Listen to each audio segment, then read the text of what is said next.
Interested in taking a deep dive each week into a compliance or compliance-related topic? Then Compliance Into the Weeds is the podcast for you. Join Matt Kelly, the coolest guy in compliance, and Tom Fox, the voice of compliance, as they go into the weeds to flesh out a story which you can use to better inform your compliance program. Both you and your compliance program will be the better for listening to this podcast. Compliance Into the Weeds is a production of the Compliance Podcast Network. In this episode, Matt Kelly and I take a deep dive into the Trump administration harassment of Princeton University around its diversity training and take a look at the FinCen papers and what it might mean for enforcement going forward. Hello, everyone. This is Tom Fox, the voice of compliance, back again with Matt Kelly, the coolest guy in compliance, for what I believe, unfortunately, is going to be probably our most depressing podcast ever. Maybe Matt can upbeat us at the end. But Matt, first of all, welcome. Hello, Tom. I can also tell listeners, no, I don't think we're going to have an upbeat discussion here today. Listeners should know Tom and I, we had a dispute about which issue we should talk about that would be more relevant and more depressing and more disturbing for listeners, and we couldn't reach a decision. So we've got a couple of different things on the plate, but Tom, that's where we are. So I suppose we should say, of course, it all starts with the Trump administration, but it involves abuse of power, it involves abuse of compliance, it involves regulators not doing their job. It's just a plethora of F-ups that probably would only occur during this administration. But you want to start with your candidate for prize? Yeah, sure. So my candidate for really disturbing compliance incident that compliance officers should be watching is the Trump administration's attack on diversity training, and very specifically an investigation that the Education Department has opened into Princeton University. Spoiler alert, Tom is going to talk about the FinCen Files. I would describe FinCen as a big, slow-moving iceberg that we can talk about, and we will later on. But this diversity training attack and the investigation into Princeton, this, I would say the metaphor here is more like a knife in the back to organizations. So here's what has happened with diversity training and the Trump admin. Is about 2 weeks ago, President Trump basically issued a presidential directive, which is something weaker than an executive order, but stronger than a tweet, where he directed all government agencies to review their own training programs for any references to white privilege, critical race theory, or, quote, un-American propaganda, unquote. What does that actually mean? We don't really know. I mean, it does mean that if your diversity training used the phrase white privilege or critical race theory, then you were supposed to stop using that training or divest from the training or otherwise don't spend federal agency dollars on that training. What does the un-American propaganda part mean? Lord knows, other than, of course, Trump being Trump, it means that white people are elevated above other people, and it goes on from there. It's, rooted in his usual white power, white supremacy sort of nonsense lately. But that is all that he originally had said, and it only applied to government agencies. But at the time, a light went off in my head, and I was like, this is going to wind up also applying to government contractors and anybody who has received federal dollars, public universities, healthcare systems, government contractors. I said to myself, watch, somebody somewhere is going to get swept into this, even though they're not a government agency. Lo and behold, over the weekend, the Education Department issued a notice to Princeton University and specifically sent a letter to the president of the university. The president had said recently in a welcome back note to students and staff at Princeton that Princeton, like many other organizations, is still struggling with racism, and direct quote from his letter here that, quote, racism and its damage it does to people of color nevertheless persist at Princeton, close quote. even though Princeton has done many things over the last few decades to make strides against racial discrimination. But the president of Princeton had said that, look, we still have work to do. The Education Department, in its letter on September 16, took those words and weaponized them back against the university, where they said, well, clearly then that means if you have admitted racism, and that's exactly what the Education Department letter said, the school's admitted racism then calls into question whether its representations of compliance with federal civil rights law were false. So now the Education Department is going to investigate Princeton for the president of the university saying we still have work to do to fight racism. And it sent a boatload of document requests, a boatload of data requests, and demanded that the university president and Princeton's head of compliance for federal education and anti-discrimination law, that the head of compliance, they both give interviews to the Education Department under oath.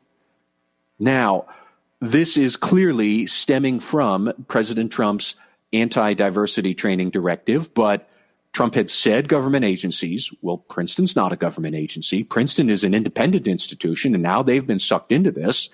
And the other thing that catches my eye is that the Office of Management and Budget for the Trump administration, which is the conduit between the White House and the rest of the federal government. It's like the CFO's office for the entire Trump administration. The OMB has created a dedicated email address and is calling for employees and people generally of any company, anywhere, any organization. If you think your diversity training supports white privilege or talks about white privilege or critical race theory or is otherwise un-American propaganda, then you, employee, should bring that to the attention of the Trump administration. And what will they do with it? We don't know, except they just did this against Princeton University, where because Princeton said, we are trying to fight racism, but we still have work to do, the Education Department says, oh, well, clearly then maybe you are lying about your compliance attestations that you've been making all these years. Let's have an investigation. And anybody who thinks that this might not somehow sweep up your own company with your own diversity training, because maybe you provide services to the federal government, maybe you are in healthcare, maybe you're in education, maybe you're in IT services, maybe you sell things to the General Services Administration. If you don't think that this might somehow blow up in your face, reread what Princeton University got. And like I said, a knife in the back. And I realized, and Tom, you're going to say, I know, that this is just electioneering on the Trump administration, typical race baiting, white supremacy nonsense that Trump needs to get reelection. And Tom, you are absolutely correct when you're going to say that in about 2 minutes. But I would say to everybody listening, think about what would happen here if Trump wins reelection. Because I think in a second term, he is going to take this test case against Princeton University and see how else he could apply it. Because really, he's talking about creating an administrative state that will use regulatory enforcement to satisfy whatever political whims he has on that particular day. And given the rather reckless and ignorant impulses we see from Donald Trump at pretty much all times, I think that's a very dangerous precedent that he's trying to set. He's setting it right now to save his own neck come November, but if he sets it, and he wins re-election, he's still going to have that precedent. And he still might expand it into who knows what, into FCPA investigations, that maybe he likes a certain CEO, so he's going to shut down that FCPA investigation, or he doesn't like some other company, so he's going to launch an FCPA investigation. That is the natural outcome of what we're watching here with anti-diversity training initiatives from Trump and the Education Department and all of this nonsense. And anybody who thinks that AG William Barr would not do this, you need your head examined. Of course he would do it. He has pretty much said that in a speech that he gave the other week, that of course he can put political interests into regulatory and law enforcement investigations because, as he said, I'm the AG. I'm the one who gets to do it. The FBI and the Justice Department, they all work for me. So I see some very dangerous forces that Trump is putting into motion his thing against diversity training is just the first, but I don't think it will be the last. And that's why, Tom, among all the things we could talk about, this anti-diversity stunt and the experiment he's conducting with Princeton, I'll put it that way, I think those are pretty telling. And that's my thing. So for listeners of this podcast, they will clearly recognize Conspiracy Matt at his finest there. But don't worry, Conspiracy Tom will come out on the next part. But right now I'm going to be rational, Tom, because I really don't see, and once again, this is a legal perspective, I don't see anything wrong with asking someone to provide an audit trail of the certifications that you have made. I don't see anything wrong about essentially the letter didn't specify to compliance officers. It specified a designated corporate representative with knowledge regarding the basis and accuracies of Princeton's compliance attestations. Under the Federal Rules of Civil Procedure, that's called a 12B6 witness, and it's a mandatory witness in every federal civil trial.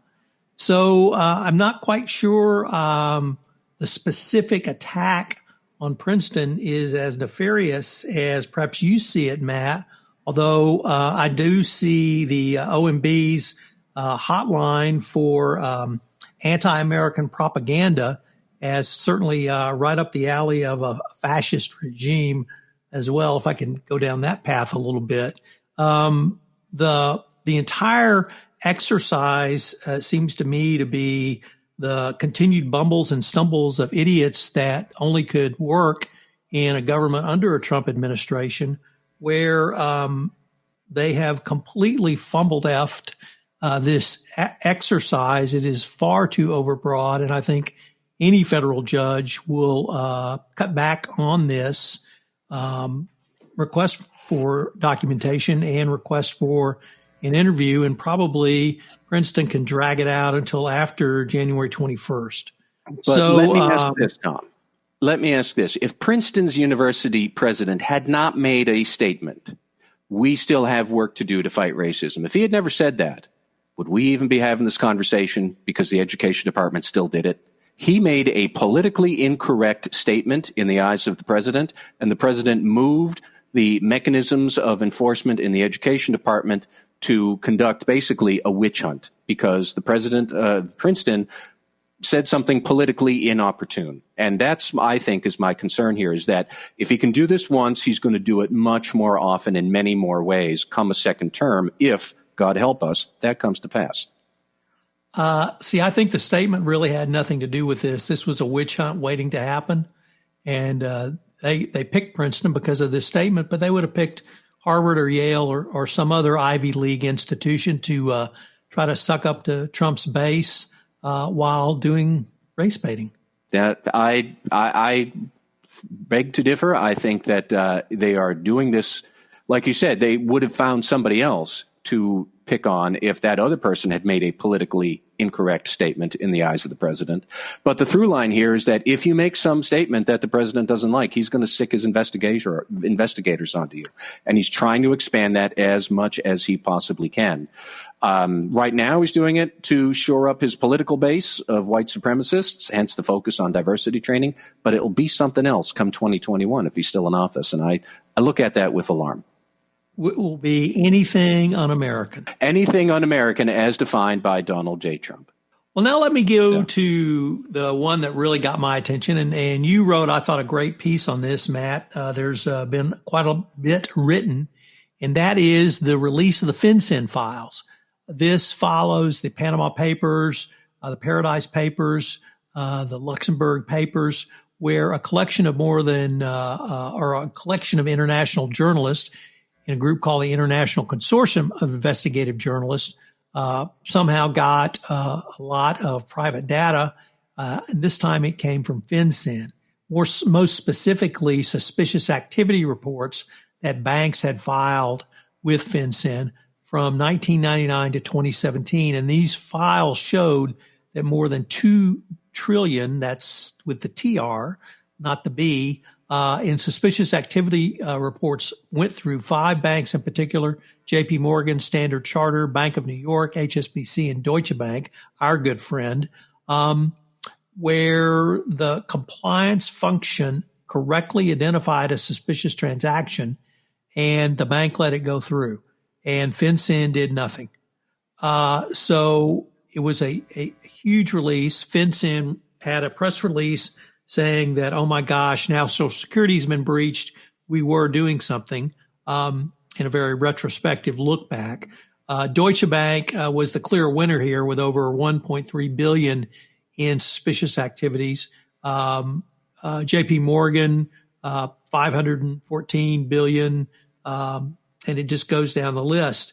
What struck me, Matt, was a couple of things. One was the complete, you called it disempowerment of compliance officers. I think they've been completely disemboweled. I think compliance actually did their job. They found a suspicious activity. They reported that suspicious activity in the government approved form, and it was approved by the business interests of the bank. It then went to the regulators where it is sat, and nothing has happened. I recognize the difficulty in connecting shell corporations to some of these, but that's where the bad guys are able to exploit weaknesses. And for the regulator to have over $2 trillion in reported suspicious activities and literally nothing got done out of it really speaks to the complete exacerbation of FinCen. Unfortunately, I cannot blame the Trump administration for this because this happened over multiple administrations, including the Obama administration. But it leads to a point that you ended with, which is that elections have consequences, and that you correctly, I think, noted that the Democrats could use this information to not only overhaul the bank secrecy rules, which probably do need overhaul as they're almost 30 years old, but to really force banks to not simply have disemboweled compliance functions that identify suspicious activities and illegal transactions, but to actually doing something about it. So that I view this as an opportunity if the right administration is in play. Clearly, if the Trump administration is back in power, they're going to do nothing because corrupt banks is how they want to do business. But I think this is the far bigger scandal because of its worldwide scope. What would this look like under a Democratic-controlled Washington? I did see already that Senators Elizabeth Warren and Bernie Sanders are pointing to the FinCen papers now to say that there should be more action around AML compliance and revisiting FinCen regulations and the Bank Secrecy Act. I have no idea what that might mean, but I do know that anytime Elizabeth Warren and Bernie Sanders are talking about financial regulation, most bank executives will probably start breathing out of a paper bag to calm their nerves. And, you know, it is interesting to speculate that under a Biden administration, if one comes to pass, with Democrats in charge, which may well come to pass, we could see a lot of substantial overhaul here. I wonder how far some of that could go, such as the biggest problem with shell companies is actually in the state of Delaware, not at a national level. So could Congress preempt the corporation laws in Delaware to bring more light to the shell companies that exist there? I mean, maybe they could. I don't know. I think a lot of it also has to do with technology. And what struck me with the FinCen files was that there were so many instances of compliance officers piecing together a problem after it had already happened. And then they do report a suspicious activity report. They file one, but for activity that had happened years earlier. So who cares? And Tom, you know, you talked a couple of times about the $2 trillion. That is $2 trillion based upon the 2,100 or so SARs that BuzzFeed was leaked from FinCen somehow, when there are millions of SARs in that FinCen database. So when we talk about $2 trillion, we all know actually it's far, far more illicit money than the $2 trillion. I don't even know what it would be. But like I said, FinCen is going to be a big, slow-moving thing that eventually will impact and possibly transform the banking sector quite a bit. I just don't know when it's going to happen, but it'll be a spectacle when it does. I'd like to just give a shout out to the International Consortium of Investigative Journalists who have just done yeoman's work in exposing shell corporations, now these in the FinCen Files, but Panama Papers, Paradise Papers, and I just hope they can keep up their good work. Amen.